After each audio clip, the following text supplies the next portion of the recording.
My first lesson is going to be my adoption story.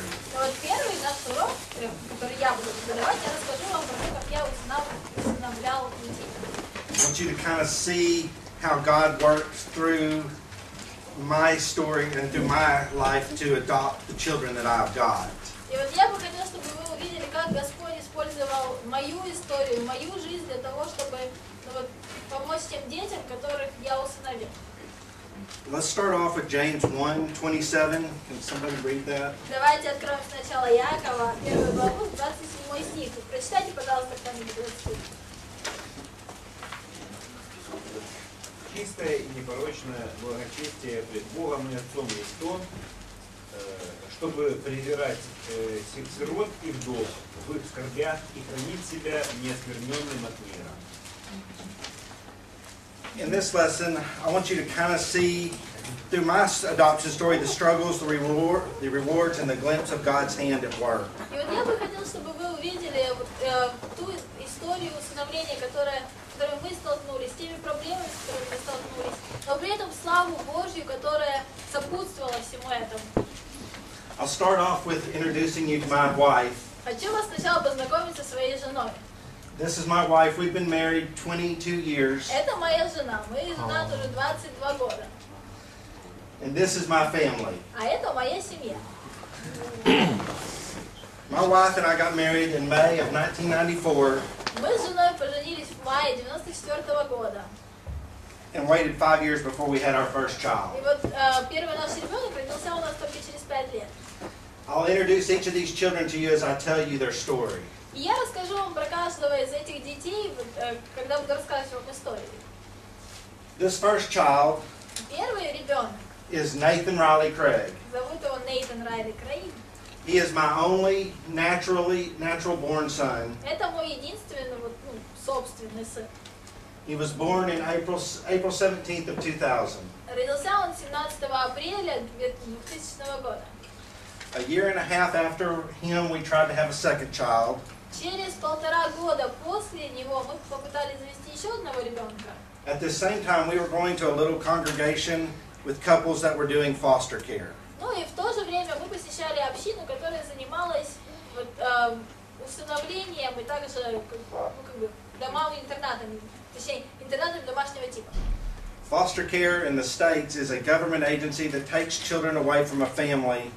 И вот фактически вот эти дома-интернаты это организация государственная, которая занимается тем, что детей забирает из неблагополучных семей. If the family is putting their child's life in danger. То есть если жизнь ребенка находится в опасности.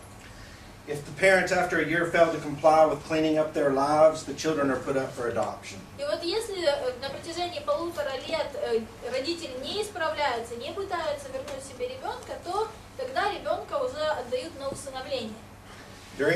During the year period, they place those kids in homes which are foster homes. И вот на протяжении этого года с половиной детей расселяют по домам семейного типа. I can still remember to this day the Lord putting on my heart to pursue foster care as a way of adopting children. И вот я помню вот тот день, когда Господь положил мне на сердце самому поучаствовать в этой программе и усыновить ребенка. My wife, though, knew months before I did that she wanted to do this and had already done all the research. И вот самое интересное, что и моя жена, даже до того, как я для себя приняла это решение, уже думала об этом, уже даже исследовала этот вопрос. It just took the Lord a little longer to impress it upon my heart. То есть вот Богу просто понадобилось немножко больше времени, чтобы и мне на сердце положить эту идею. Foster care for us proved to be a long journey with many trials and struggles and worries. И вот усыновление для нас это стало такой очень долгий путь с большими переживаниями, с большими какими-то проблемами, которые мы решали. But it all worked out for the good of the Lord. Но все это сработало на благо и на славу Божью. I'm reminded of Philippians 4:6-7. И вот мне это напоминает про Филиппийцам 4, 6 по 7. Мы не будем это открывать. Все-таки давайте откроем и прочитаем. Не заботьтесь ни о чем, но всегда в молитве и прошении с благодарением открывайте свои желания перед Богом. И мир Божий, который превыше всякого ума, соблюдает сердце ваше, помышления ваши во Христе Иисусе.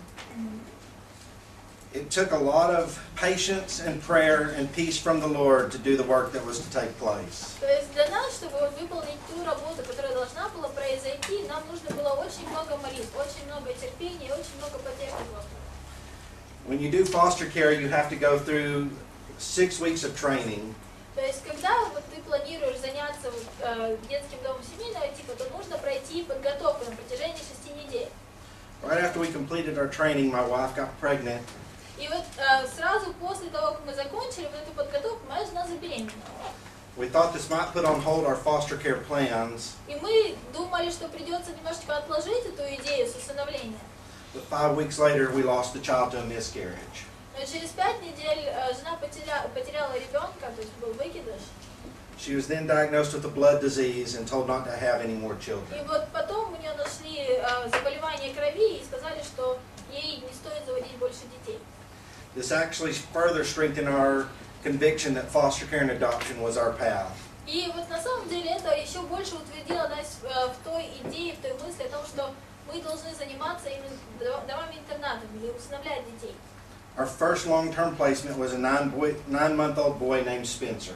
И вот первого ребенка, которого мы взяли себе, это был 9-месячный ребенок, его звали Спенсер.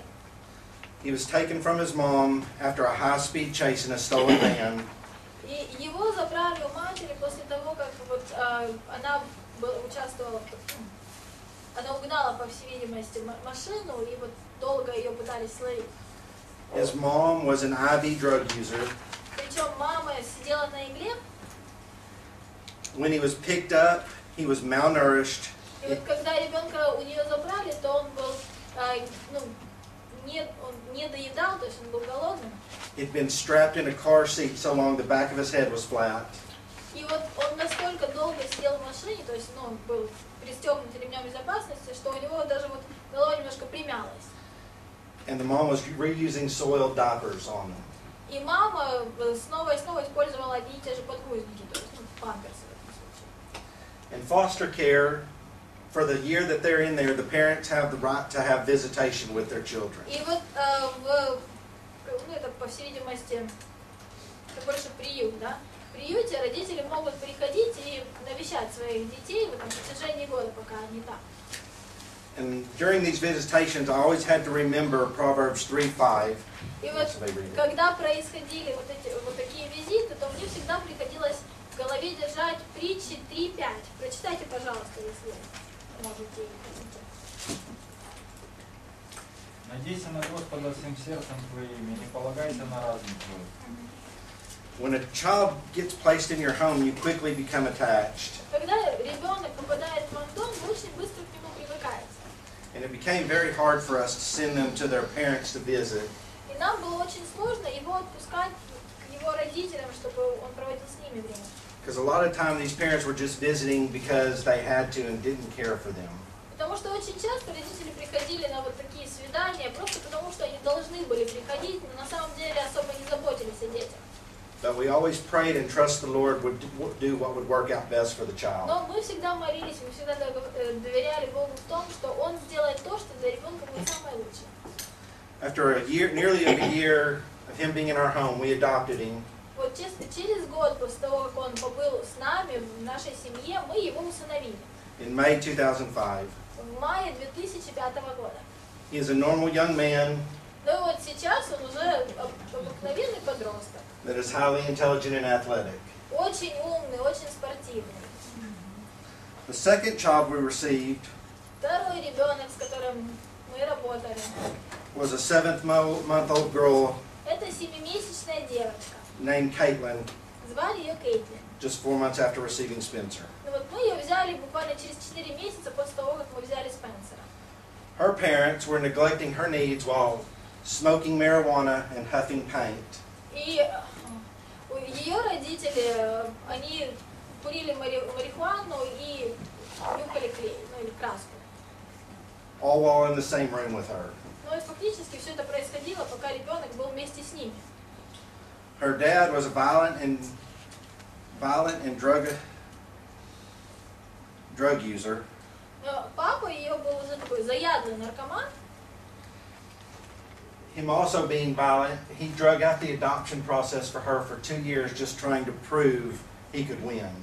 И вот он еще, кроме всего, был очень упертый, то есть он растягивал процесс усыновления аж на 2 года просто для того, чтобы выиграть. The neglect and huffing of paint did take the toll on Caitlin. И вот то, что ее родители были наркоманами, вот нюхали краску, то как бы это сказалось и на Кейтлин. She has an IQ of around 60. Вот у нее уровень IQ примерно 60, если вам это о чем-то говорит. And even though she is currently 12 years old, she is mentally a 4-year-old. И вот хотя ей сейчас 12 лет, то по развитию ей примерно 4. She's making good strides in school with help of special ed programs. То есть вот она, конечно, у нее все получается в школе, но она вот состоит в программе специальной помощи. This is what she looks like Вот today. сейчас она выглядит вот так. 9 months after Caitlin was placed, we received a 15-month-old girl. Через 9 месяцев после того, как мы взяли Кейтлин, нам также привезли 15-месячную девочку. Her name was Cheyenne. Звали ее Шайен. She was placed with the previous foster parents starting at 3 weeks of age. Когда ей было 3 недели, ее уже вот, отдали в семью. The foster family that had her lied about their religious affiliation. Но вот та семья, которую я взяла, они врали относительно своих религиозных мнений. It turned out they were into Satanism И вот потом оказалось, что они вообще сатанисты были. and caught from some of the posts found on satanic websites. И их разоблачили, когда нашли вот различные их посты на сатанистских всяких веб-сайтах. Even though the state pulled them from their home, they were not ready to give up. И вот даже несмотря на то, что девочку забрали из их дома, то они не готовы были отказаться от нее и от прав на нее. So they took us to court to fight for custody. И вот они нас пригласили в суд, и очень долго проходил судебный процесс относительно того, кто оставит себе ребенка. And looking back at this time, I come up with the verse of 1 Peter 5, 8-9. И вот, когда я вспоминаю эти моменты, то мне на память приходит 1 Петра 5, 8-9. 5 глава с 8 по 9 стихи. Можете зачитать. Резвитесь, бодрствуйте, потому что противник ваш дьявол ходит как рыкающий лев, ища кого поглотить. Противостойте ему твердой верой, зная, что такие же страдания случаются и с братьями вашими. I truly believe the devil was on the prowl for Cheyenne. So Я искренне верю, что дьявол всячески пытался вот, нас отстранить от Шаяна. so that she would be a servant for him in the future.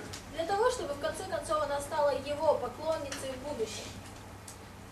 Cheyenne's birth mom was a prostitute into drugs and alcohol.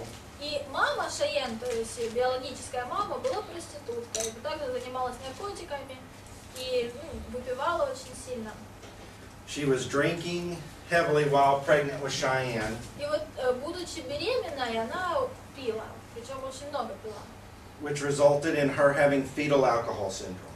И вот в конце концов, то есть девочка родилась с синдромом алкоголика. It goes by the initials of FAS. Ну, в английском вот там это есть сокращение FIS.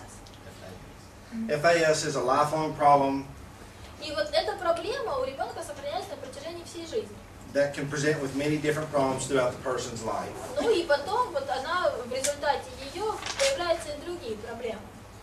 Right now, her current problems are Вот что касается ее проблем, которые существуют сейчас у Шаяны, she is bipolar то есть у нее раздвоение личности. with emotional problems and learning И difficulties. вот у нее есть определенные эмоциональные проблемы и проблемы с обучением. We've had multiple contacts with Cheyenne's birth mother, Мы много раз встречались с биологической матерью Шаяны. and she tries to maintain contact when she's not in prison. И вот когда она не в тюрьме, она пытается встречаться с девочкой и общаться с ней. After a 3-day court battle, После 3 дней суда the judge ruled the other family unfit вот, судья признал ту вторую семью неподходящей. and granted us the right to adopt her. И нам разрешили ее удочерить. She was adopted in January of 2006. В январе 2006 года мы ее усыновили. At the time of her adoption, Когда ее усыновили, we did not know that we'd encounter the struggles with her on a daily basis. мы не подозревали и не понимали, что вот у нас с ней будут проблемы практически каждый день. With Cheyenne's adoption complete, Когда закончился процесс удочерения Шайен, and Caitlin's getting close to being done, и вот процесс удочерения Кейтлин тоже уже практически подходил к концу, I really believed we were done adopting children at that point. я вот искренне верил, что на этом мы закончим, то есть больше детей мы брать не будем. I'd only envisioned ever having 3, and now I had 4. Ну вот на самом деле я как бы планировал всегда иметь 3 ребенка, а сейчас мне уже 4 было. Jeremiah 29:11 states, Но в Иеремии 29:11 говорится. А что говорится, прочитайте, пожалуйста.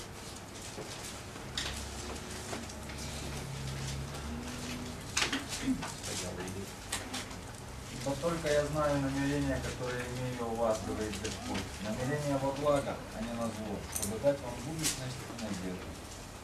and as I found out, the Lord did have further plans for me, И вот как я для себя выяснил, что у Бога были еще планы на меня. because in November 2005 we got a call Потому что в ноябре 2005 года нам позвонили. that Caitlin's mother, the first girl I got, И сказали о том, что мама Кейтлин, вот той первой девочки, которую я удочерил, had another child, родила еще одного ребенка. and she was caught trying to sell her, И ее словили на том, что она пыталась продать ребенка, a 3-month-old girl, because she was too much trouble. вот трехмесячную девочку, потому что у нее в жизни было слишком много проблем. One of the missions of foster adoption is to keep siblings together, И вот обычно в таком усыновлении в процессе пытаются родных, там, братьев и сестер сохранять вместе, то есть в одну семью отдавать. so we got the call to see if we would take her in. И вот поэтому нам в первую очередь позвонили, чтобы узнать, возьмем ли мы еще одну девочку. Once again, I felt moved to take Nevaeh in. И вот я почувствовала, что мы должны взять не знаю, Nevaeh, it's heaven spelled ну, в backwards. общем, Невея. То есть, если вот прочитать задом наперед, это небеса, это слово переводится. Представляете? It was not my choice of the name, but Ну, это не я выбрал имя, но, в общем, вот так вот ее зовут. we tried through foster care to keep every one of their first names. Мы, когда усыновляли детей, то мы как бы оставляли все их имена, вот, которые им были даны родителям. But a lot of the parents had misspelled them terribly. Но некоторые родители вот очень сильно ошибались как бы, в написании имени. Caitlin and Nevaeh are both full-blood siblings, И вот и Кейтлин, и Невея, они, то есть, являются сестрой и сестрой на 100%. Nevaeh doesn't have the developmental delays И вот у Невеи нет проблем с развитием. as seriously as Caitlin Вот does. таких проблем, какие есть у Кейтлин. It's taken a long time to convince the school that she does have delays, И слишком долго пришлось уговаривать школу, то есть доказывать школе, что вот Кейтлин, да, что у Кейтлин есть Yes. какие-то проблемы с развитием. because they just see her as lazy in school because she doesn't pay attention. Потому что вот, долгое время в школе говорили, что она просто ленивая, потому что вот, она не может сконцентрировать внимание. When in reality she just loses focus. Хотя на самом деле она как бы, от нее это не зависит, она просто вот, не может сконцентрироваться. And the teachers were mistaking that. Ну а учителя просто вот, ошибочно считали, что девочка ленится. Caitlin and Nevaeh's adoption ended up happening together И вот in в конце November концов, 2006. удочерение и Кейтлина, и Невеи закончились фактически вот в одно время, в ноябре 2006 года. The state foster care has rules И вот в программе усыновления есть определенные правила on the number of children that are allowed to be in a house относительно того, сколько детей можно усыновить, то есть сколько детей может быть в одной семье.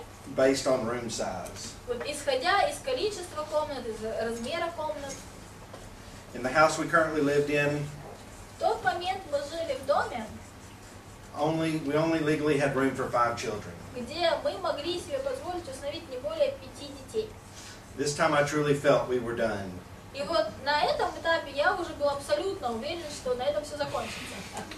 During this time, Caitlin and Nevaeh's mother had another child, Но вот так случилось, что у мамы Кейти на Неве родился еще один ребенок. But we were unable to take it in due to our house being too small. Но мы не смогли этого ребенка усыновить из-за того, что размеры нашего дома просто не позволяли. In the year of 2010, В 2010 году I changed jobs я поменял работу, and we purchased a house that was larger in size. и мы купили новый дом, больше дом по размеру. The week right after we moved, И вот буквально через неделю после того, как мы въехали в этот дом, we received a call stating that Cheyenne's mother нам позвонили и сказали, что мама Шайен had had another child родила еще одного ребенка. and wanted to know if we were interested. И хотела бы узнать, не хотим ли мы и этого ребенка себе забрать. The child happened to be of mixed race. И вот ребенок, получается, метис. And once again, I felt the Lord had put all the right pieces in place И я думал, что Господь вот все как бы очень чудно устроил.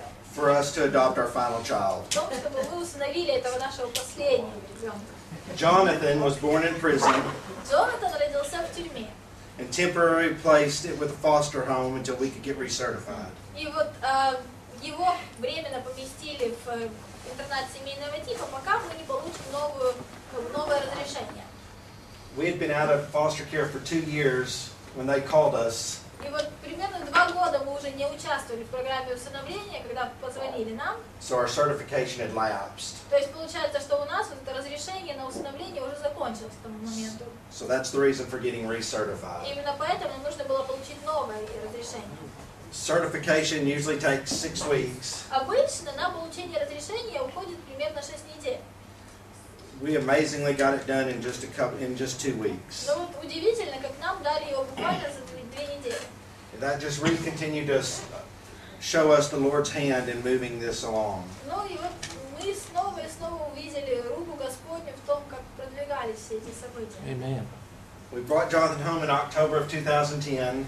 Мы забрали Джонатана, и он приехал к нам домой в октябре 2010 года, He was 6 months old. когда ему было 6 месяцев. He's currently 5 Сейчас ему 5. and could have a touch of FAS like a sister. FAS, fetal alcohol syndrome. И у него тоже есть вот, небольшие признаки вот этого синдрома алкоголика. But for the most part, is a very athletic and smart young man. Но вот что касается всего остального, он очень спортивный мальчик, очень умный мальчик. And he would tell you that he had the best smile of all his siblings in his picture. И вот он всегда говорит, что у него самая красивая улыбка из всех своих братьев и сестер, которые у них фотографии. Taking in a mixed race child Когда берешь себе в дом вот, ребенка смешанной расы, has caused many ripples throughout family and in other places we have gone. то есть это вот, приносит определенные как бы сложности, что касается вот, самой семьи и всех тех мест, куда ты попадаешь. I can still remember telling my parents I was going to adopt Jonathan Я вот до сих пор помню, как сказала родителям, что я усыновляю Джонатана, and that he was half black. и что он наполовину чернокожий. My father was so upset he wouldn't talk to me И вот папа настолько расстроился, что даже разговаривать со мной for отказывался. a few months. Целых несколько месяцев. But they were raised in a time of segregation when blacks were not accepted. Но вот родители наши выросли в те времена, когда чернокожих не очень воспринимали. I do feel they have more acceptance for him now. Ну, я искренне верю, что сейчас они более спокойно к нему относятся. Having so many children, Но когда у тебя столько детей, we feel exclusion from church activities and social events. вот мы чувствуем себя немного как бы отстраненными от церковных каких-то мероприятий, каких-то событий, которые происходят. Because no one wants 6 kids running through their house. Потому что никто особо не хочет приглашать семью с 6 детьми, которые будут бегать по дому. In Luke 6:22 through 23, В Луки 6 главе с 22 по 23 стихи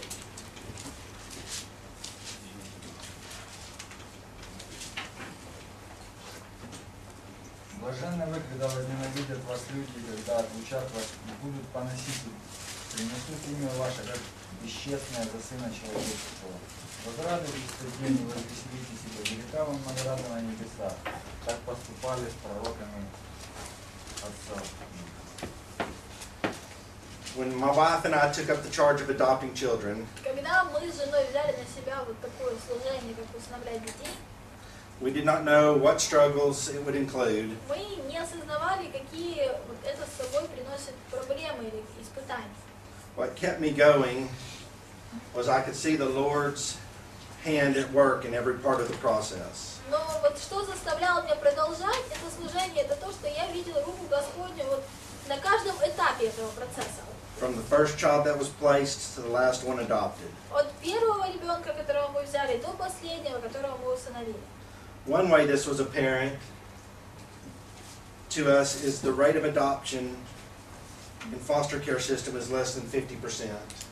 И вот как бы один из способов или аспектов, которые показали нам, что вот Господь с нами, это вот тот как бы статистика, которая говорит, что усыновление случается только в 50% случаев.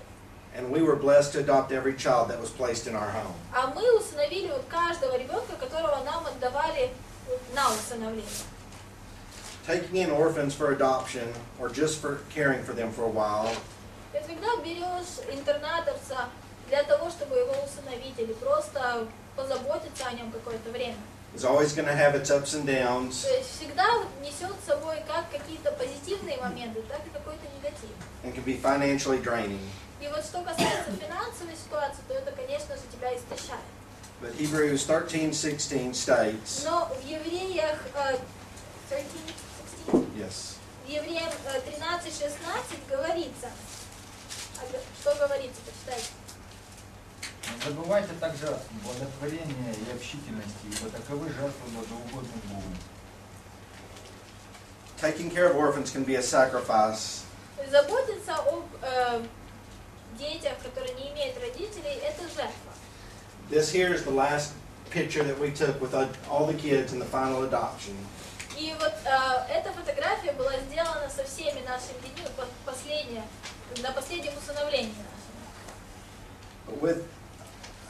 With this sacrifice, we need to remember what Psalms 27:3-5 states. Но при всех вот этой жертвенности мы должны также понимать и помнить то, что говорится в Псалме 47, right? 127:3-5. 127. Yeah. 126, с 3 по 5 стихи. Children are heritage from the Lord. Так, вот наследие от Господа, дети, награда от Него плод чрева, что стрелы в руке сильного, то сыновья молодые. Блажен человек, который наполнил ими колчан свой. Не останутся они в стыде, когда будут говорить с врагами в воротах. They have truly been a blessing in my life. Все они были большим благословением в моей жизни. And over the next 3 days, И вот в следующие 3 дня you'll get to learn a lot of the struggles I have with having them. вам придется услышать вот многие проблемы, с которыми мы столкнулись, воспитывая их. I hope this may inspire you to at least try to take care for some orphan. И я надеюсь, что вот моя история как бы ободрит вас позаботиться хотя бы про одного какого-то ребенка, у которого нет родителей. Or at least take care of a child that may not be your own. Ну или ребенка, который не ваш, но нуждается в заботе. Thank you. Спасибо. Можно вопрос? Mm-hmm. Скажите, пожалуйста, а вот у вас были помощники, нанятые люди, которые бы помогали вам вот вести домашнее хозяйство, готовить пищу, убирать? No. Do you have any servants? No, it's just me and my wife. Нет, мы с женой делаем все. And some days it's a struggle. Ну и иногда это очень сложно, это большой вызов. If they were all normal, То есть если бы дети все были здоровы, it probably wouldn't be that difficult, but with the disabilities, может быть, было бы немножечко проще, но с некоторыми физическими недостатками, которые every day is a challenge. каждый день это вызов.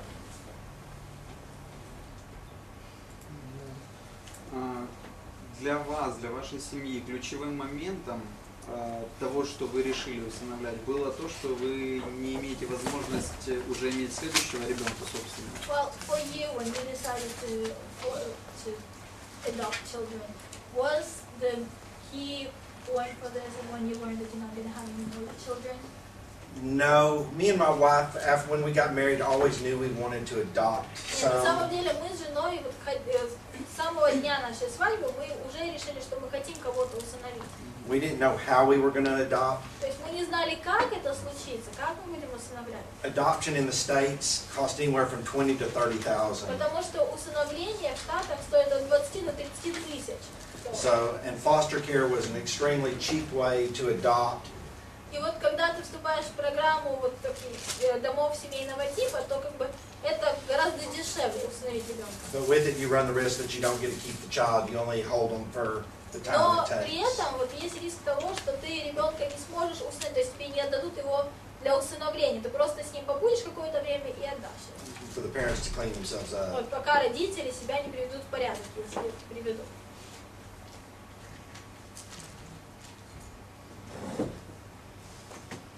Еще вопросы есть? Есть вопрос.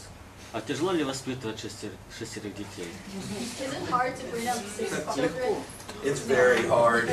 Это очень тяжело. It's a struggle, and Это действительно вот такой большой вызов. it's very financially draining for И us. что касается финансовой стороны, то это вот очень измождает финансово. This girl Вот эта девочка and Cheyenne и are Шайен, both on expensive drugs to try to maintain their вот исходя emotional balance. из их эмоциональных проблем, то есть нам необходимо покупать им очень дорогие медикаменты, которые помогают им оставаться в нормальном We состоянии. probably pay $2,000 a month just to Вот maintain просто medicine for на them. таблетки для них уходят $2000 в месяц. So it's a very big challenge. Поэтому это действительно вот очень большой вызов. Пусть Бог благословит его. May God bless you. Thank you. Now you understand why I invited Eric. И вот теперь вы, наверное, хорошо понимаете, почему я пригласил с собой Эрика. He will be able to apply the heart portion of parenting. То есть он сможет вот эту вот информацию о воспитании как бы привнести в нее сердце, привнести в нее реалии. By you seeing his heart open to hearts that are not his. То есть вот когда вы увидите, что его сердце открыто к тем сердцам, которые, собственно, с ним никак не связаны. What he's doing and his wife То, is что он и его жена делают, very rare. это очень редкий случай. He's the only one I've seen. Он вот единственный человек такой, которого я видел. So, you hear what types of parenting styles these children came from. И вот вы уже услышали, то есть из каких семей пришли эти дети, вот каких типов воспитания. And yet Eric and Stacy say, we will stand И тем не менее, и Эрик, и Стейси говорят, что мы все вырежем. with these kids because biblical parenting is worth the cost. То есть мы останемся с этими детьми, потому что библейское воспитание стоит той цены, которую придется заплатить. To give God's troubled creation Для того, чтобы дать вот такому немножечко искаженному творению Божьему a viewpoint and clarity to see how God works in parenting. Понимание и видение того, как работает Бог с сотворением. That is biblical. И вот это библейский принцип. I've only known Eric and Stacy since September Я знаком с Эриком и Стейси с сентября, when they came to church with us. когда они с нами пришли в церковь. And my wife enjoys taking food to new people. Ну, а моей жене очень нравится приносить еду новым людям. And so we did that И вот мы так поступили. as a welcoming gesture Чтобы просто вот for как бы this family. сказать добро пожаловать этой семье. But I can tell you, Но я могу вам сразу сказать, we cooked and cooked что мы and cooked готовили, и готовили, и готовили, and kept cooking и вот продолжали готовить, because the family's big. потому что семья-то большая. But we were blessed to do it. Но для нас это было благословение. I believe it made them feel a strong connection with church. И я верю, что вот этот маленький жест как бы приветствия помог ему почувствовать связь с церковью. So small things you will do in ministry И will поэтому те have, малые вещи, которые вы будете делать в служении, big impact очень сильно влияют on keeping your members на то, чтобы члены вашей connected общины to the body of Christ чувствовали связь свою с телом in the Христовым local setting. в поместной общине. Okay. Masha gave you a handout. У вас вот есть распечатка, которую я вам раздала. Okay, let's go over this. Top is English, bottom is Russian. У вас есть и английский, и русский.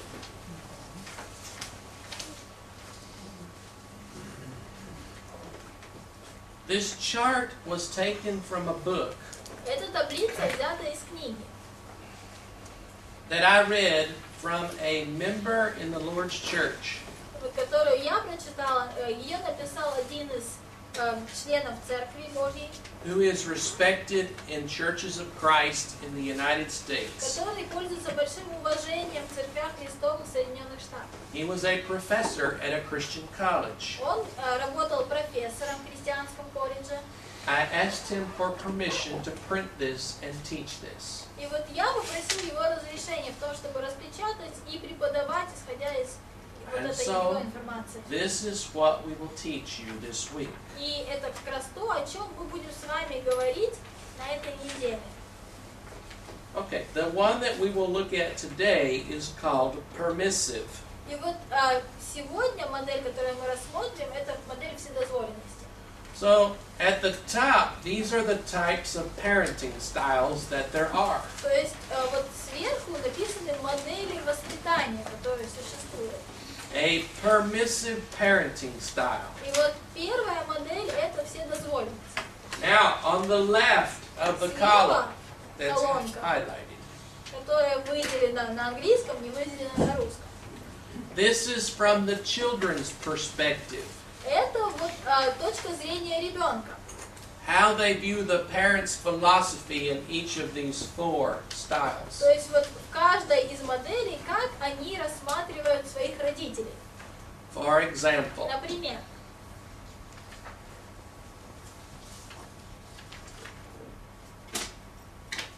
illustration. I had a headache last night. вчера у меня болела голова, So I went to the drugstore. поэтому я пошел в аптеку. It says it has 20 tablets. И вот на упаковке говорится, что 20 таблеток. What does instruction say I take for a headache? Ну а в инструкции что написано? Сколько таблеток мне нужно, чтобы избавиться от головной боли? One or two. Один or два. Да. Could I have taken all 20? Мог ли я выпить все 20? You would not be standing. That's right. You see the illustration of permissive. То есть вот вы видите, что как бы это иллюстрация вседозволенности. Permissive is not good. Вседозволенность это нехорошо. If I would have taken all 20, you said it's dangerous. I would not be standing. Если бы я выпил все 20 таблеток, то это опасно. Я бы сегодня мог и не стоять здесь. Likewise, Таким же образом, if we use permissive parenting style consistently, если мы постоянно пользуемся моделью воспитания, которая называется вседозволенность, it is the worst kind of parenting model there is. это самая худшая модель воспитания, которая в принципе существует. In fact, research show Более того, исследования показали, this is where you get your criminals. что как раз из таких семей появляются все наши разбойники. Криминалы. Да. Criminals. Да, I know the word, I just cannot come up with the word in Russian. Преступники. Преступники, да. Because most people in this parenting style don't receive a lot of love and affection from parents. Потому что дети в таких семьях не воспринимают вот, любовь родителей, не воспринимают нежность родителей. Look at the chart. Поэтому посмотрите, пожалуйста, на табличку. The children wants attention from the parent, То есть точнее, ребенок хочет получать внимание от родителей. but do they receive it in this parenting style? Но в этой модели воспитания получают ли они внимание? Нет. Нет. They want to be loved. Они хотят ощущать, что их любят. Do the children receive it? Но получают ли они это? Very little. Совсем чуть-чуть. rules, Что касается правил, there's very little rules. в таких семьях почти нет правил. It's kind of like maybe me at times. If Ну, the как- boss is gone, Вот как я иногда поступаю. Если нет босса, what happens to the employees? что происходит с сотрудником? We still work. Разбиваются домой. They tend to play. Ну, они начинают заниматься всем чем угодно, только не работать. It's the expression. When the cat is gone, Но вот есть такое выражение. the mice play. Если кот ушел, мыши празднуют. No rules. То есть нет правил. Boundaries in the permissive style. Ограничения в модели вседозволенности. The children have no boundaries. У детей нет ограничений. And expectations И ожидания from the parents. с точки зрения родителей. And they don't have high expectations in this parenting В style. этой модели воспитания у родителей особо нет ожиданий для детей. And therefore, this is why this model is the worst. И именно поэтому такая модель воспитания наихудшая. I think we saw in Eric's presentation Я with думаю, что в kids, презентации Эрика, когда он рассказывал о своих детях, some of his children came from permissive parenting мы style. видели, что некоторые из его детей пришли из семей с вот такой моделью вседозволенности. Did you see that? Вы заметили это? Yes. We're also going to see this in Scripture, То же самое мы увидим с вами и в Писании. and we will make application from Scripture on the permissive parenting style. И вот что касается модели вседозволенности, то мы с вами найдем применение Писания по отношению к ней. Which is the first of 4 styles И I это will teach you первая this week. модель из 4, о которых мы поговорим с вами на этой неделе. This final thought, and we'll И have our вот break. последняя мысль, которую я хотел бы вам донести, и потом пойдем на перемену. In 1994, В 1994 году I was in college я and married. тогда еще учился в колледже. Our child at that time was 18 months. И вот я был уже женат, и нашему ребенку тогда было 18 месяцев. And this author was speaking at a church on his latest book. И вот этот автор этой книги у нас в церкви рассказывал о своей последней книге, которую он написал. So I went to hear him. И вот я пошел, чтобы послушать, что он может And сказать. I remember thinking, И я помню, что думал. this is a game changer. Вот это то, что меняет все мое восприятие. So I bought the book, Поэтому я купил книгу. that thick, 300 pages. 300 страниц. And it talks about how successful business people raise their children. И там рассказывалось о том, как успешные бизнесмены воспитывают своих детей. And as a business major, it appealed to me. И вот так как то есть я учился на отделении бизнеса и менеджмента, то это для меня было очень понятно. That's what I wanted to do. Я понимал, что вот Be это то, что я successful хочу and have a great family. применить. Я хочу быть успешным, я хочу, чтобы моя семья была замечательной. And so when I heard this chart, И him вот explain the chart, потом, когда я услышала, как он рассказывал об вот этой табличке, it validated what my wife and I were doing in raising our child. это подтвердило то, что делали я и моя жена в отношении своего ребенка, воспитания ребенка. Our jaws just literally dropped. И вот у нас просто вот челюсть упала на пол. We're doing it right. Мы поняли, что мы поступаем правильно. There is hope. То есть есть надежда. And so, И вот I received permission to teach this material мне to lend to разрешили you. рассказать этот материал еще и вам. And hopefully, as we teach this over the next few days, И you will буду see надеяться, что когда я буду рассказывать вам обо всем этом на протяжении нескольких следующих дней, stories in Scripture lived off the pages мы увидим с вами, что вот эти истории из Писания просто оживают. and become your story in biblical parenting. И эти истории станут вашими историями в библейском воспитании. Okay, let's take a break and let's Подожди, come back отдохнем и вернемся at 11:55. без 5:12.